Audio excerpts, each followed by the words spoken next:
कृष्णा। दिव्य व्रत है जो मनुष्य को बड़े से बड़े पापों से का भी नाश करा सकता है, जीवन के अनेक दुखों और दुखों को मुक्त दिला सकता है और भगवान श्री हरि की असीम कृपा का पात्र बना सकता है कि इस एक एकादशी का व्रत करने से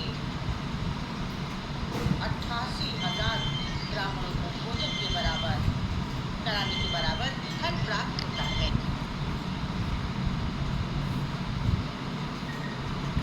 और वह श्री हरि की कृपा का पात्र बना रह सकता। इस एकादशी का व्रत करने से 88,000 ब्राह्मणों को भोजन कराने का के बराबर पूर्ण फल की प्राप्ति होगी। परंतु इस व्रत का एक ऐसा गहरा रहस्य भी है जिसे बहुत कम लोग जानते हैं। आपकी स्किन के अंदर किसी भी प्रकार का इन्फेक्शन या प्रॉब्लम है, उसके चेहरे पर दाग धब्बे हैं, शरीर की त्वचा से संबंधित कोई भी रोग क्यों ना हो, क्यों ना हो, आपको दवाई असर नहीं कर रही हो तो हमारे वेद पुराण शास्त्र, हमारा सनातन धर्म कहना है कि योगिनी एकादशी का व्रत करने से आपके शरीर के ऊपर दवाई का असर दिखने लगता है, दवाई लगाने लग जाती है और आप त्वचा से संबंधित सभी प्रकार के रोगों से मुक्ति पाते हैं। इसलिए सुंदर कामना करनी है, सुंदर आकर्षक व्यक्तित्व आदि चाहिए कि योगिनी एकादशी का व्रत करना चाहिए। आज सभी प्रकार की ऐसी अनकही अद्भुत और अद्भुत हृदय भीतर ही स्पर्श करने वाली योगिनी एकादशी की कथा को आप लोगों को सुना रही हूँ, श्रवण कराने जा रही हूँ। ऐसी कथा से जिसे भगवान श्री हरिनारायण की असीम कृपा है, निष्काम सेवा का अमूल्य संदेश है और भगवान श्री हरि की सेवा ऐसी करुणा में लीला छिपी है जिसे सुनकर आपका हृदय भक्ति से भर उठेगा। इसलिए भक्तों, जब आप इस कथा को श्रवण करें, केवल श्रवण नहीं करें, शब्दों को मत सुनिए कि शब्द सुन रहे आंटी शब्द सुनाने नहीं, आपकी चिंता दुख और मन की प्रार्थनाओं को भगवान के श्री हरि के चरणों में समर्पित कर दीजिए और इस कथा के प्रत्येक भाव को अपने हृदय में उतारने दीजिए और विश्वास कीजिए यदि आप इस कथा को पूर्ण श्रवण करा तो प्रेम और एकाग्र मन से किसी को योगिनी एकादशी का संदेश आपके जीवन की आशा, शांति और भगवान के प्रति अद्भुत विश्वास का एक बुनियादी अवश्य जला देता है। और श्रद्धालुओं को कथा आरंभ करने से पहले एक छोटी सी प्रेम भरी रिक्वेस्ट रहती है। यदि आपके हृदय में श्री भगवान हरिनारायण के प्रति अगाध प्रेम हो सकता है तो प्रिय भक्तों, इस वीडियो को एक छोटा सा लाइक जरूर दें ताकि श्री हरि विष्णु नारायण के चरणों में आपके हाथी लगाने के लिए कमेंट लग जाए और कमेंट बॉक्स में प्रेम से लिखिए श्री हरिनारायण विष्णु की जय, लक्ष्मी मैया की जय। और आपने अभी तक हमारी चैनल को सब्सक्राइब नहीं किया है तो हाँ, सबसे निवेदन है कि चैनल को सब्सक्राइब जरूर कर लें ताकि आप कुछ वीडियो शुरू कर सकें और भक्ति के अविरल धाराओं में यूँ ही बढ़ते रहिए, अधिक से अधिक सनातन प्रेमियों तक पहुँचाते रहिए। और चलिए भगवान हरि नारायण के चरणों में प्रणाम करते हुए आज की इस पावन मंगलमय कथा का शुभारंभ करती हूँ, सुनाना शुरू करती हूँ। भक्तों, नैमिष स्नान को विराजमान और हजार ऋषियों में कहा कि ऋषियों में अब आपको आषाढ़ मास के कृष्ण पक्ष में आने वाली परम पावन योगिनी एकादशी का ऐसा दिव्य महात्म्य सुनाने जा रही हूँ जिसका श्रवण मात्र मनुष्य के असंख्य जन्मों के पापों का नाश कर देता है। ये एकादशी इतनी महान है कि इसका व्रत करने से मनुष्य को 88,000 ब्राह्मणों को भोजन के बराबर समान पुण्य प्राप्त होता है और अनंत प्रसन्नता और भगवान उसके विस्तार होता है। एकादशी की उत्पत्ति कैसे हुई, इसका व्रत किस प्रकार किया जाता है और कौन सी कथा इसके पीछे प्रसिद्ध है, मुझे बोले कि ये कथा भगवान श्री कृष्ण के धर्मराज को सुनाई थी। उसी दिव्य संवाद को मैं एक आपके समक्ष प्रस्तुत करता हूँ। एक समय धर्मराज भगवान श्री कृष्ण श्री चरणों में प्रणाम करके विनयतापूर्वक कहा, हे जगन्नाथ, आपने अब तक अनेक एकादशियों का महत्व सुनाकर मेरे जीवन को धन्य कर दिया है। अब कृपा करके आषाढ़ योगिनी एकादशी का इसका नाम तो भी पड़ा। इसका व्रत करने से कौन से नष्ट हो जाते हैं। भगवान श्री कृष्ण मुस्कुराए और बोले कि उसके मुखमंडल पर करुणा और दिव्य तेज झलक रहा था। उन्होंने कहा, हे धर्मराज, तुमने उत्तम प्रश्न किया है। एक एकादशी अत्यंत दुर्लभ और महान फल देने वाली है। इसका व्रत करने वाला मनुष्य बड़े बड़े पापों को भूलकर अंत में परम धाम को प्राप्त होता है। अब ध्यानपूर्वक को प्राचीन कथा सुनाने जा रही थी। गाँव में ध्यानक्ष होकर कुबेर संपत्ति हिमालय की गोद में स्थित कैलाश पर्वत दिव्य प्रकाश से आलोकित रहता है। वहाँ भगवान शिव और माता पार्वती का पावन निवास था। चारों ओर बर्फ से ढकी चोटियाँ मंद मंद बहती सुगंधित वायु, दिव्य पुष्पों की सुवास और गंधर्वों के मधुर संगीत वातावरण को स्वर्ग में से भी अधिक सुंदर बनाते थे। भगवान शिव की पूजा के लिए प्रतिदिन सत्संग से ताजे और सुगंधित पुष्प लाए जाते थे। इस की व्यवस्था का दायित्व धन के अधिपति राजा कुबेर ने अपने विश्वसनीय यक्ष सेवक को सौंप रखा था। हे माली, अत्यंत सुंदर बलवान और कुशल सेवक था।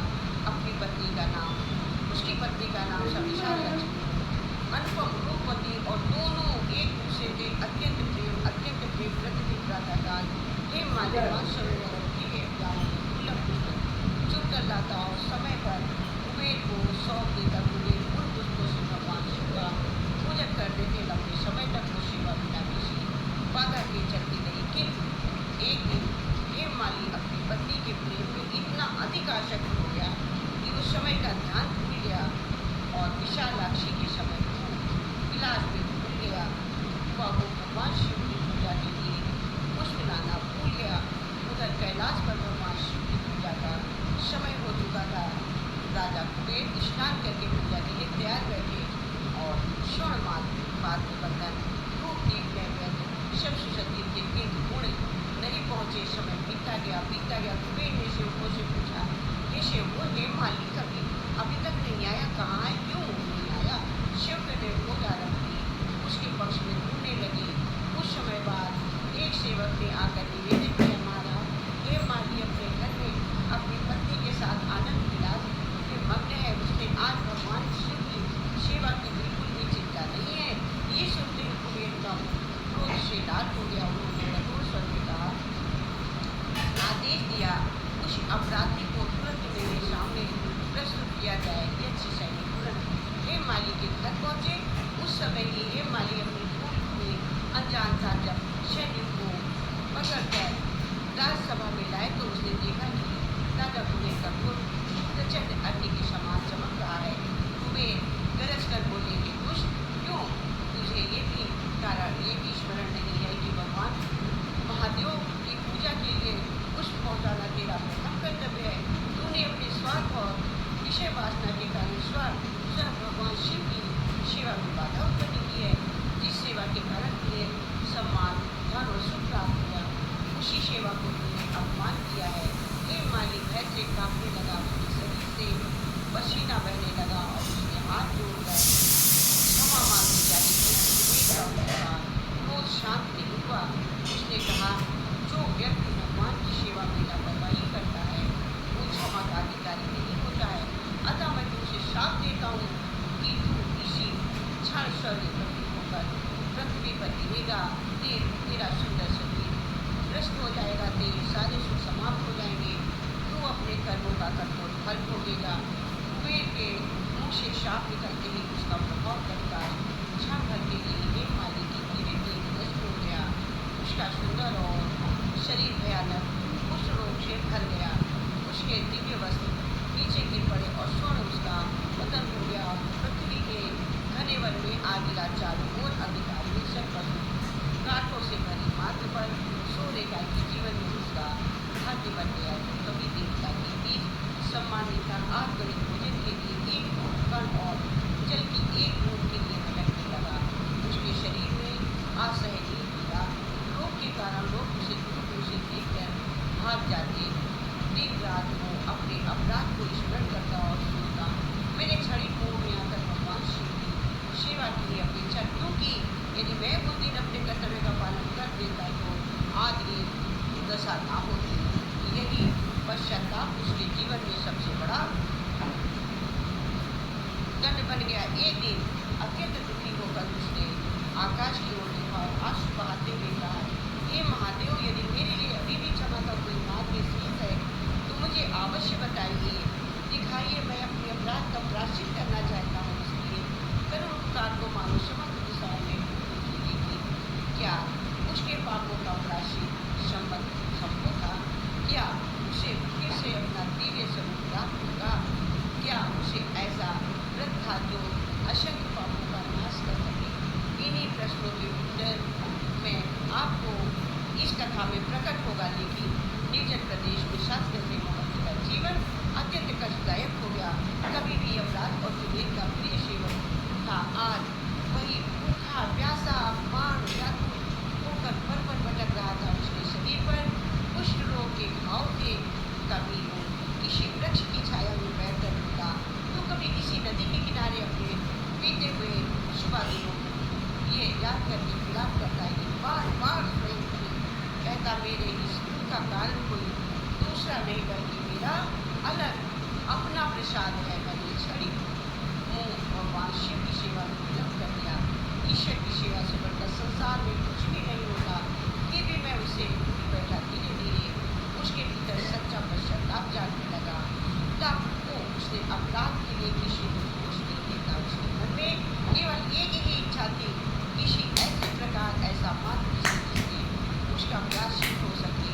इसी प्रकार वर्षों बीत गए। एक दिन भटकते भटकते अत्यंत शांत और पवित्र वन में पहुंचा। वहाँ वातावरण अलौकिक था।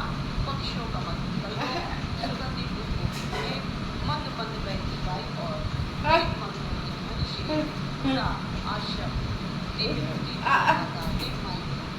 माली ने उसे देखा कि एक विदेशी महर्षि ध्यान में लीन है। उसके मुझे दिव्य आभन कर रही है। उसके वस्त्र की मात्र से वातावरण पवित्र हो रहा था। वे थे अमरत्व वरदान प्राप्त महत्व तपस्वी मान करते। माली ने हृदय में आशा की किरण जागी और सोचा कि संसार में से मेरी सहायता कर सकता है तो यही महान ऋषि है। वो धीरे धीरे उसके सभी पहुंचे, उसके चरणों में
ईश्वर को प्रिय होता है, तुम्हारा कल्याण अवश्य होगा। हे मानवीय के ऋषि, चरणों में बार बार प्रणाम किया। उसके मन में वर्षों बाद आशा था कि वह नहीं हुआ। अब वो पहले जैसा निराश और टूटा हुआ मनुष्य नहीं था।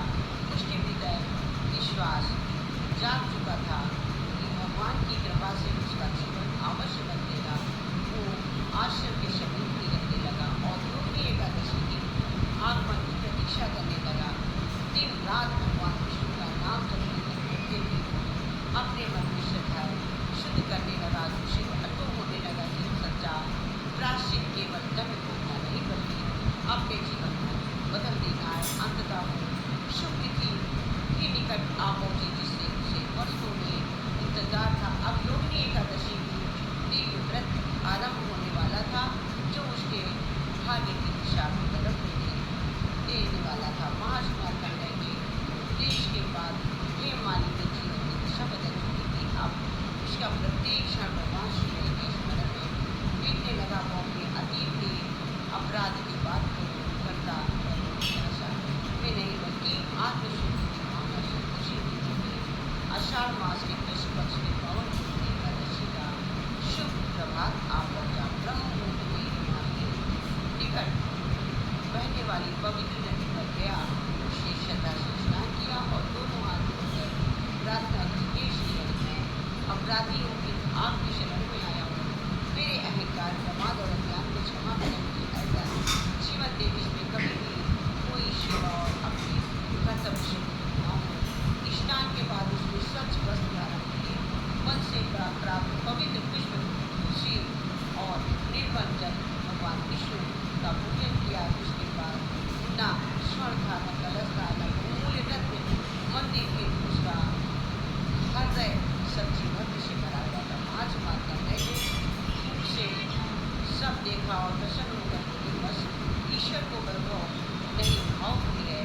शुद्ध मन से अर्पित विष्णु भी अत्यंत प्रिय होते हैं। मानवीय पूरे दिन अन्न और जल का त्याग कर भगवान का नाम जप किया। वो बार बार का उच्चारण करता हो, ओम नमो भगवते वासुदेवाय, ओम नमो भगवते। जैसे जैसे दिन बीतता गया उसके भीतर का भय क्रोध और श्रद्धा शांत होने लगा। उसे अनुभव हुआ कि उसका मन पहले से कहीं अधिक निर्मल हो गया है।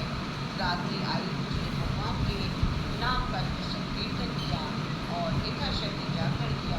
बार बार भगवान की लीलाओं का स्मरण करता और अपने अपराध के लिए क्षमा मांगता रहा। उधर वैकुंठ धाम में भगवान श्री कृष्ण ने श्री लक्ष्मी से कहा कि देखो, ये वही हेममालिनी है जिसे मोह वश अपना कर्तव्य छोड़ दिया था। आज इसका पश्चाताप इतना सत्य और इसका व्रत निष्कपट है। जो मनुष्य अपने दोषों को स्वीकार करने की शरण में आता है उसे मैं कभी निराश नहीं करता। माता लक्ष्मी ने करुणा से कहा, प्रभु, इसका भक्त अब पूर्णता बदल चुका है, उस पर उसकी कृपा अवश्य कीजिए। रात्रि के अंतिम राम ने हेममालिनी ध्यान से लिखा। तभी उसे दिव्य प्रकाश का अनुभव हुआ। उसके सामने चारों ओर अद्भुत ज्योति फैल रही थी। उस प्रकाश के मध्य भगवान श्री हरि का दिव्य स्वरूप प्रकट हुआ। शंख चक्र गदा और पद्म धारण किए हुए भगवान का अवलोकन देखकर हेममालिनी की आंखों से आंसू बहने लगे। वो भूमि पर गिर पड़ा और बोला, प्रभु, मैं आपका अपराधी हूँ, मुझे क्षमा कर दीजिए। भगवान श्री हरि ने उसे उठाकर कहा, बस जिसने अपने अपराध के को समझ लिया और सच्चे मन से प्रायश्चित कर लिया, वो मेरे लिए पुनः प्रिय हो जाता है। रोहिणी एकादशी के प्रभाव से तुम्हारे समस्त पाप नष्ट हो चुके हैं। इतना कहते ही भगवान ने अपनी कर कमलों से उसके मस्तक का स्पर्श किया और क्षण भर में एक अद्भुत चमत्कार हुआ। हेममालिनी के शरीर का कुछ रोग समाप्त हो गया, उसके घाव भर गए। उसका शरीर फिर से पहले की भांति तेजस्वी और दिव्य हो गया। उसके अंगों में प्रकाश निकलने लगा। उसके अंगों में ऐसा आनंद उत्पन्न हुआ जिसका वर्णन शब्दों में नहीं था। उसी समय आकाश से दिव्य पृथ्वी की चर्चा होने लगी और गंधर्व मधुर गीत गाने लगे और देवताओं ने धन्य है रोहिणी एकादशी कहकर उसकी महिमा का गुणगान किया। महर्षि मार्कंडेय ने प्रसन्न होकर कहा, बस हेममालिनी, आज तुम केवल रोग से मुक्त नहीं हुए परंतु तुम्हारे भीतर का अज्ञान भी समाप्त हो चुका। अब से अर्थों के भगवान के सेवक बन चुके हो। द्वादशी के दिन हेम मालिनी ने विधिपूर्वक पालन किया, यानी कि व्रत तोड़ा। पहले ब्राह्मणों को खिलाया, फिर कुछ खाया पिया, यथाशक्ति दान किया और भगवान का आभार व्यक्त किया। तभी आकाश से एक दिव्य विमान उतर कर आया तो उन्होंने कहा, हे मालिनी, भगवान श्री हरि आज्ञा से तुम्हें पुनः स्वर्गलोक लेने जाने के लिए आए हैं। हे मालिनी, पहले ऋषि मार्कंडेय के चरणों में गिरकर कहा, गुरुदेव, यदि आपने मुझे योगिनी एकादशी का मार्ग का न बताया होता तो जीवन भर दुख होता। आपका उपकार मैं कभी नहीं सकता, कभी नहीं चुका सकता। मालिनी मुझे आशीर्वाद दिया, सदैव भगवान की सेवा और अपने कर्तव्य का पालन करने के लिए तुम्हारे जीवन का सबसे बड़ी साधना होगी। हेम मालिनी दिव्य विमान से बैठकर पुनः अलकापुरी पहुंचा। यहाँ यमराज को देखने से स्वस्थ तेजस्वी और विनम्र रूप से देखा तो आश्चर्य रह गया।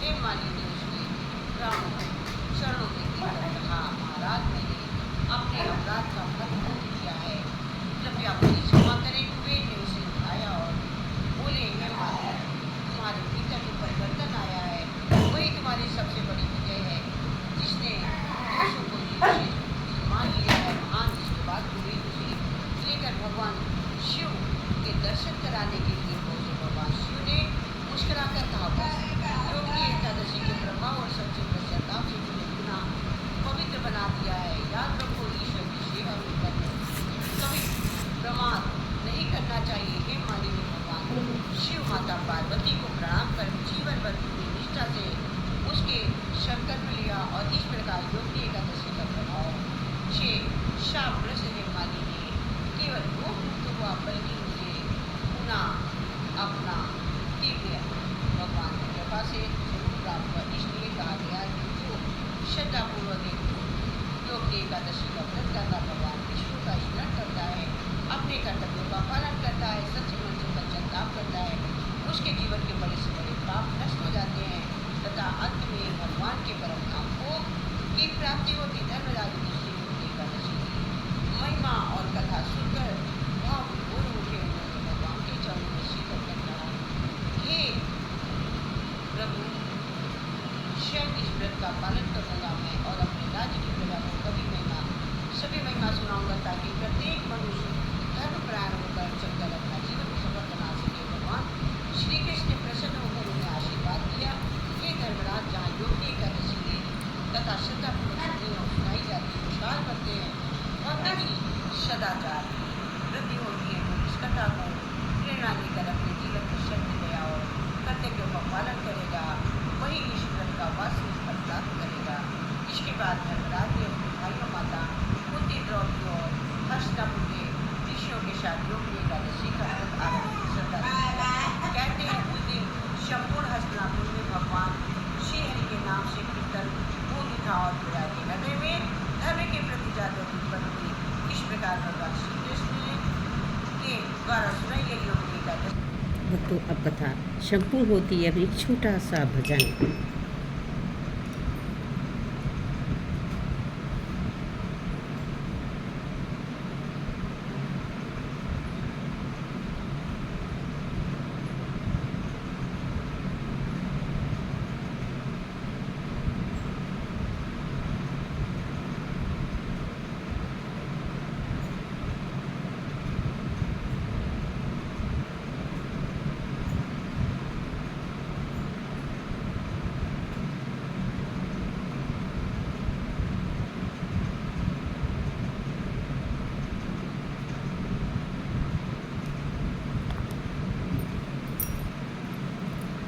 सो जाऊं तो सपने में घन श्याम तुम्हें देखूं, दिलाल तुम्हें देखूं। सो जाऊं सपनों में गोपाल तुम्हें देखूं, नंदलाल तुम्हें देखूं।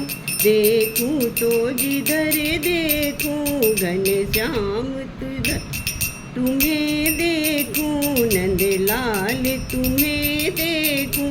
ऊंचा सा छीका हो छीके में मटकी हो ऊंचा सा छीका हो, छीके में मटकी हो।